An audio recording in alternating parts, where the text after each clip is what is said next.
여러분 안녕하십니까? 세계선교채널 김바울 목사입니다. 오늘도 하나님께서 우리에게 주신 그 모든 은택을 잊지 말지어다, 그 5번째 말씀으로 오늘은 좋은 것으로 소원을 만족해 해주신 은택이라는 제목으로 말씀드리겠습니다. 사람은 누구나 다 크고 작은 소원을 가지고 살고 있습니다. 그 소원이라고 하는 말은 간절히 원하는 마음인데 소망 또는 꿈이라고도 말합니다. 그런데 사람들은 자기의 힘으로 소원을 이루기가 어려울 때는 세상 사람들은, 안 믿는 사람들은 수단과 방법을 가리지 않고 때에 따라서는 불법을 행해서라도 자기의 소원을 성취하기 위해서 갖은 노력을 기울이면서 삽니다. 그러다가 안 되거나 또 실패하면 낙심하고 좌절하다가 심지어 어떤 사람은 자살까지 하는 사람도 있습니다.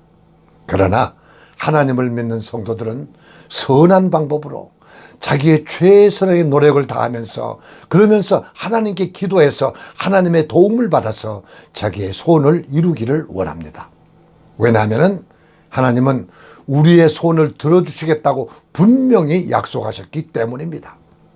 다윗 왕은 어려운 일을 당할 때 그는 하나님 앞에 부르짖어 기도하면서 자기의 소원을 하나님께 말씀드렸고, 하나님께서는 다윗의 그 부르짖는 기도를 들으시고 다윗의 소원을 일일이 다 들어주셨습니다. 그래서 다윗은 그 은택을 잊지 못하고 내 영혼아 여호와를 송축하며 그 모든 은택을 잊지 말지어다 라고 하나님께 감사를 드렸습니다. 시편 145편 19절에도 보니까 하나님은 자기를 경외하는 자들의 소원을 이루어 주시며 또 그들의 부르짖음을 들으사 구원하시리로다 라고 기록되어 있습니다. 오늘 본문 말씀 시편 103편 5절에도 좋은 것으로 내 소원을 만족해 하사 내 청춘으로 독수리같이 새롭게 하시는도다 라고 기록되어 있는데, 오늘 여기 말씀에 좋은 것으로 나의 소원을 만족해 주신 하나님의 은택이라는 내용을 좀 더 자세히 설명해 드리려고 합니다. 나의 어머니에게는 2가지 소원이 있었습니다. 어머니의 첫 번째 소원은 아들 하나만 더 주시면은 하나님의 종으로 바치겠나이다 라고 하는 소원이었습니다.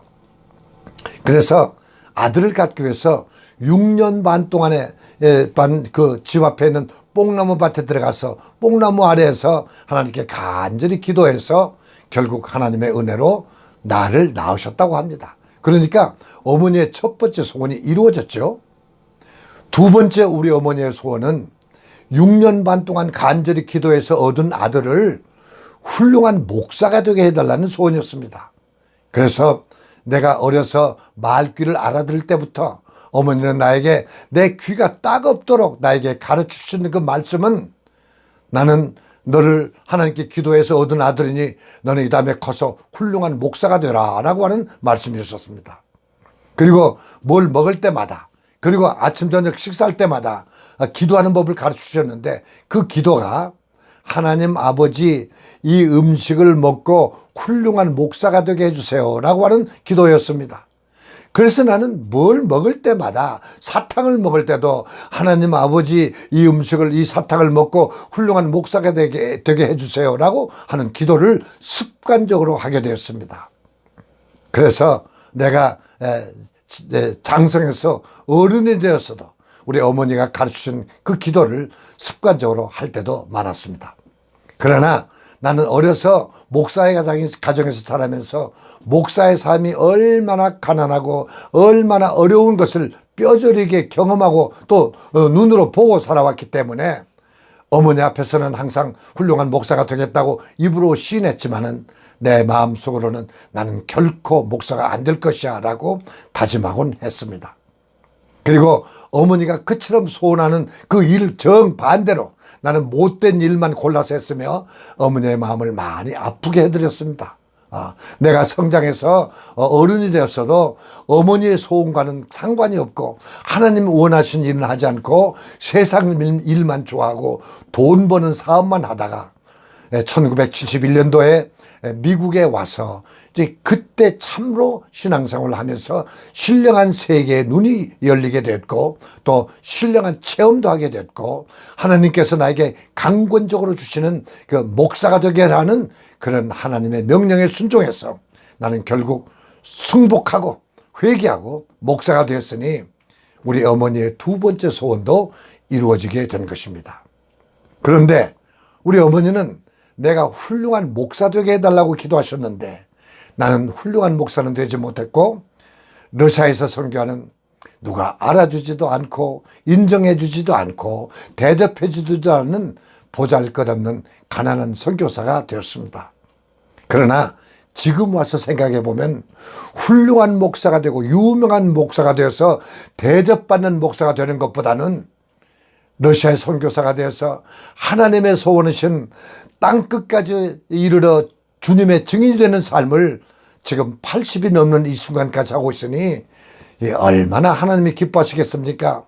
하나님 원하시는 한 사람 한 사람 영혼 구원을 사고 있으니 이 얼마나 만족하고 감사하는 일인지 모르겠습니다.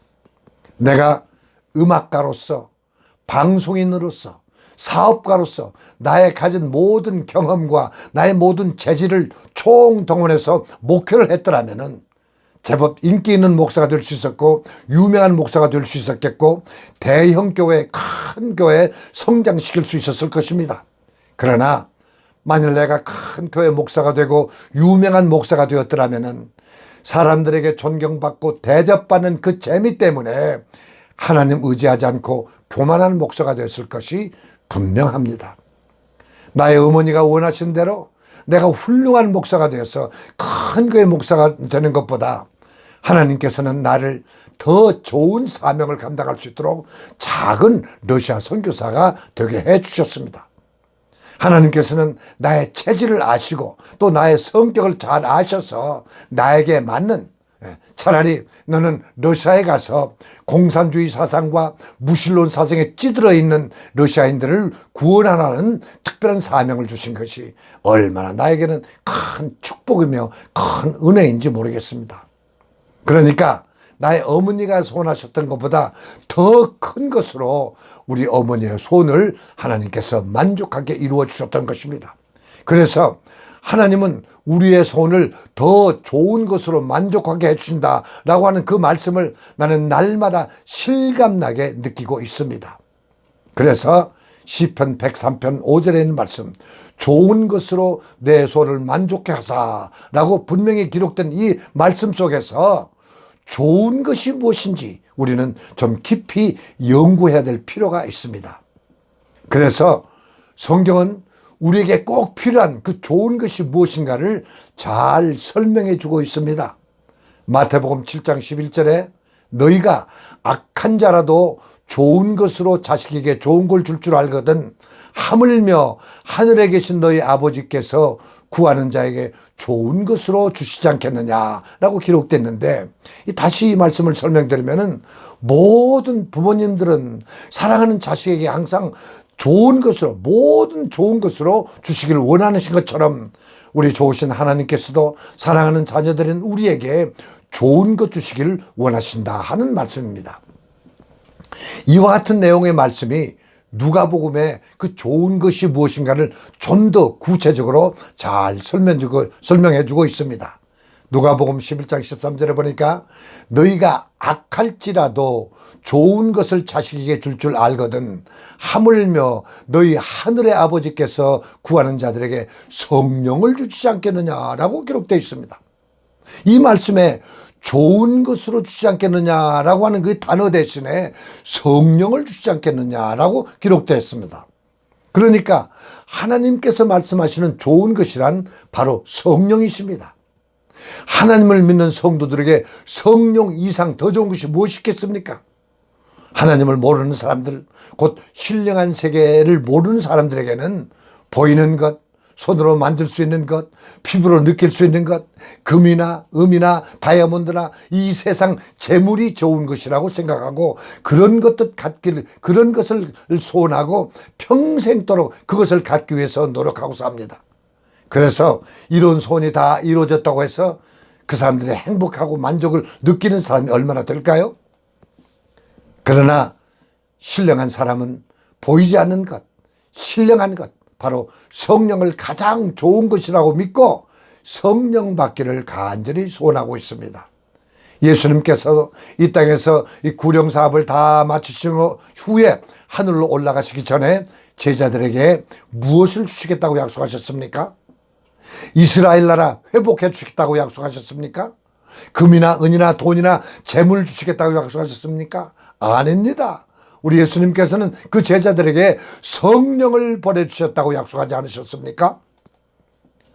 예수님을 따라다닌 그 3년 반 동안 예수님을 따라다닌 그 제자들은 그들에게 금덩이를 주시든지 먹고 살 수 있는 땅을 주시든지 세상에 권세를 주시든지 고생하지 않고 살 수 있는 특별한 재주를 가르쳐 주시지 않고 왜 성령을 주시겠다고 약속하셨으며 성령을 받으라 라고 몇 번이나 권고하시며 또 명령까지 하셨습니까?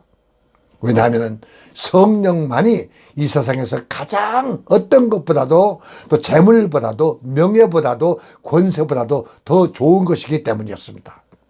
이와 같이 성령은 바로 하나님 자신이기 때문에 성령 충만을 받는다는 것은 하나님이 내 마음속에 항상 계셔서 나로 하여금 하나님의 마음을 갖게 하시고 또 하나님의 사랑을 갖게 하시고 하나님의 능력을 받게 하시고 하나님의 지혜를 갖게 하시기 때문입니다.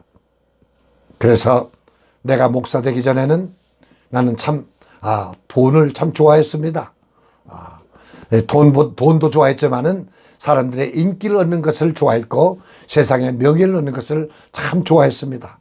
그래서 나는 대학을 졸업하고 첫 번째 직업이 방송국에서 프로듀서 직업을 가지며 나의 인생을 멋있게 화려하게 출발했습니다.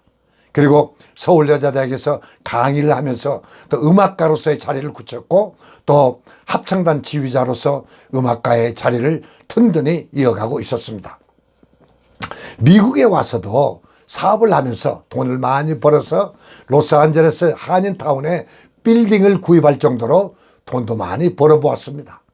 그렇게 명예도 얻어보았고 나의 취미생활도 만끽해보았고 또 재물도 얻어보았지만은 나에게는 항상 만족이 없었고 더 많이 갖고자 하는 욕심과 불만뿐이었습니다. 그러다가 신앙생활을 하면서 성령 충만을 받게 되면서 세상의 향락도 돈도 명예도 아무것도 아닌 것을 확실히 깨닫게 되었습니다. 그래서 신학 공부를 하고 이제 신학을 졸업하면서 첫 번째 교회를 개척하게 됐는데 내게 하나님께 간절히 기도하는 소원은 세 가지였었습니다. 첫째는 하나님의 말씀을 달라는 것이었습니다. 매일 새벽 기도에 설교를 해야 되는데 설교하기가 그렇게 어려웠습니다. 수요 예배 설교, 금요 철야 기도에서 설교, 또 신방 다니면서 설교, 특별히 주일 대예배에서 하는 설교는 너무너무 힘들었고 또 감당하기가 어려웠습니다. 네, 그래서 여기저기 다른 목사님들의 설교책을 뒤지면서 베껴가지고 설교를 만들었는데 그것이 나에게는 그렇게 힘든 일이었습니다. 그래서 나의 목회에 가장 필요한 것이 하나님의 말씀을 생각나게 해달라는 그것이 소원이었습니다. 그런데 지금은 하나님의 말씀이 깨달아지고 그 하나님의 말씀을 깨달은 것을 다른 사람에게 전하고 싶은 마음으로 가득 차게 되었습니다. 그래서 이번에 이 코로나 사태로 내가 러시아에 돌아가서 설교하지 못하고 이 전도하지 못하게 돼서 참 답답했습니다. 이 집에만 갇혀 있자니 그 답답하게 하기란 이로 말할 수가 없었습니다. 그런데 하나님께서 나에게 인터넷을 통해서 하나님께 받은 그 말씀을 전할 수 있는 기회를 주셨으니 얼마나 좋습니까? 코로나 전염병은 나를 집에 가두어 뒀지만은 하나님께서는 더 효과적으로 더 많은 사람들에게 더 많은 말씀을 전할 수 있게 해주셨으니 이 사실이 더 좋은 것이 아니고 무엇이겠습니까? 두 번째는 교회를 성장시키고 교인들을 잘 다스릴 수 있는 지혜를 달라는 것이 나의 소원 기도였습니다. 그런데 내가 러시아에 가서 선교하면서 그 콧대 높고 지식 많고 키가 장대같이 큰 러시아 사람들에게 복음을 전하는 것은 특별한 기술이나 특별한 지혜가 없이는 복음을 전하기가 참으로 어려웠습니다. 그래서 평소에 늘 기도하는 것처럼 하나님께 지혜를 달라고 기도했는데 하나님께서는 기도 응답으로 나에게 특별한 지혜를 주셨는데 그동안 이제 목사가 되면서 합창단의 손을 끊고 음악의 손을 끊었는데 갑자기 합창단을 통해서 그들에게 복음을 전하라고는 그런 말씀을 주셨고 또 그런 지혜를 주셔서 그래서 합창단을 통해서 많은 사람들을 모이게 할 수 있었고 합창단의 음악을 통해서 그들의 마음을 열게 할 수 있었고 합창단을 통해서 그들에게 복음을 전할 수 있게 됐으니 하나님은 나의 소원을 들어주셨다는 것을 이제 깨닫게 되었습니다. 그리고 세 번째 소원의 기도는 성령 충만하게 해달라는 소원의 기도였습니다. 성령 충만해달라는 그 뜻은 사람들이 보통 말하는 불을 받아서 펄펄 뛰거나 큰 소리로 방언을 말한 그런 성령 충만이 아니고 성령이신 하나님께서 내 마음속에 계셔서 항상 나를 온전하게 주장해 주셔서 나를 가르쳐 주시고 인도해 주시고 또 나를 온전히 도와달라고 하는 그런 성령 받기를 위해서 기도했던 것입니다. 성령 충만 받아서 내 뜻대로 마시고 아버지 뜻대로 나를 사용하여 주십소라고 하는 뜻으로 성령 충만 받는 기도를 소원 기도를 드렸습니다. 지금 와서 생각하면 이 세 가지 모두가 다 이루어진 것이라고 나는 확실히 깨닫게 됩니다. 내 계획이 실패한 것도 내 모든 그 계획이 좌절된 것도 하나님께서 막으신 것이라고 생각하게 됐고 사람들에게 배신당하고 멸시도 받으며 때에 따라서는 마음에 큰 고통을 받았던 것도 하나님께서 그 사람들을 통해서 나를 채찍질하셔서 나의 생각과 나의 삶의 방법을 완전히 바꿔주게 해주셨고 또 나에게 여러 가지 질병을 주신 것도 내가 교만해지지 못하도록 나를 낮추시고 겸손하기 위함이었음을 깨닫게 되었으니 하나님의 은혜가 얼마나 크고 놀라운지 지금 나의 말로 표현할 수가 없습니다. 이와 같이 하나님께서는 내가 구했던 것보다 더 훨씬 더 좋은 것으로 나의 소원을 만족해 주셨을 뿐만 아니라 또 나를 새롭게 만들어 주셨다고 나는 고백할 수가 있습니다. 나의 소원을 더 좋은 것으로 만족해 주신 하나님께서는 여러분에게도 더 좋은 것으로 여러분의 소원을 만족해 해 주시기를 나는 확실히 믿습니다. 그렇다고 아무에게나 아무나 기도한다고 다 하나님의 좋은 것으로 소원을 만족해 주시는 것이 아니고 하나님을 기쁘게 해드리는 사람에게 좋은 것으로 소원을 만족해 주신다는 그런 조건이 말씀에 있습니다. 시편 37편 4절에 보니까 여호와를 기뻐하라 그가 내 마음의 소원을 내게 이루어 주시리로다 라고 기록되어 있습니다. 내가 하나님을 기쁘게 해드리면은 하나님께서도 나를 기쁘게 해주신다는 말씀이십니다. 하나님께서 우리의 소원을 이루어 주심으로 우리의 영혼을 만족해 주시고 우리를 기쁘게 해주신 것 같이 우리도 하나님의 소원을 이루어드리고 하나님을 기쁘게 해드리셔야 하지 않겠습니까? 그런데 하나님도 소원이 있습니다. 그래서 하나님의 자녀들은 우리가 하나님의 소원을 이루어드리도록 해주는 것을 하나님께서는 원하고 계십니다. 빌립보서 2장 13절에 너희 안에서 행하시는 일은 하나님이시니 자기의 기쁘신 뜻을 위하여 너희에게 소원을 두고 행하게 하시나니 라고 기록되어 있습니다. 하나님께서는 자기의 소원을 이루시기 위해서 저와 여러분의 마음속에 하나님의 소원을 주신다는 말씀이십니다. 하나님의 소원이 나의 소원이 되고 나의 소원이 하나님의 소원이 될 때 저와 여러분의 삶은 여호와를 기뻐하는 삶이 될 것이고 하나님께서는 우리에게 좋은 것, 즉 하나님의 성령으로 우리의 소원을 만족하게 해주실 것입니다. 그렇다면은 우리가 하나님의 소원이 무엇인지 알아야 되지 않겠습니까? 하나님은 우리의 돈을 원하는 것이 아닙니다. 하나님은 우리가 날마다 형식적으로 정기적으로 예배만 드리는 것을 원하는 것도 아니십니다.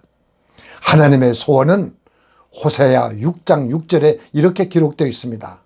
나는 인애를 원하고 제사를 원치 아니하며, 여기 그 인애를 원한다는 말씀은 사랑을 원하신다는 말씀이고, 제사를 원치 않는다는 말은 예배, 형식적 예배를 원치 않는다는 말이시며, 번제보다도 하나님을 아는 것을 원하노라 라고 말씀하셨습니다. 다시 말씀드리면 하나님의 소원은 하나님을 사랑하는 것과 이웃을 내 몸같이 사랑하는 것이라는 뜻입니다. 그리고 하나님을 사랑하고 이웃을 사랑하는 그 구체적인 방법을 또 디모데전서 2장 4절에 이렇게 기록되어 있습니다. 하나님은 모든 사람이 구원을 받으며 진리를 아는 데 이르기를 원하노라 라고 말씀하셨습니다. 예수님께서 하늘에 올라가시기 전에 우리들에게 그 하나님의 소원과 예수님 자신의 소원을 또 말씀하지 않으셨습니까? 마가복음 16장 15절에 너희는 온 천하에 다니며 만민에게 복음을 전파하라 라고 말씀하시면서 만 사람들에게 복음을 가르쳐라, 가르치고 지켜 행하게 하라 라고 하는 것이 우리 예수님의 소원입니다. 우리가 비록 땅끝까지 가지는 못해도 나의 이웃에 사는 구원받지 못한 사람들에게 복음을 전파하고 그들의 영혼을 구원하는 일에 우리의 삶의 목적을 정하고 하나님의 소원을 이루는 그런 삶을 살 때 이러한 삶이 하나님을 사랑하는 삶이요 하나님을 기쁘시게 하고 영광을 돌리는 삶이 되는 것입니다. 사랑하는 여러분, 하나님은 지금도 저와 여러분의 소원을 좋은 것으로 만족해 주시기를 원하고 계십니다. 우리의 단 한 번뿐인 우리의 삶을 하나님께서 주시는 좋은 것으로 우리의 소원을 만족하는 삶을 살기 위해서 오늘도 우리는 어떻게 하면 하나님을 기쁘시게 해드릴 수 있을까? 우리는 어떻게 하면 하나님의 소원을 이루어드릴 수 있을까? 라고 생각하면서 하나님 안에서 더 좋은 것을 누리면서 하나님의 은택을 늘 기억하며 그 은택을 감사하며 만족하는 삶을 사시기를 간절히 기원합니다.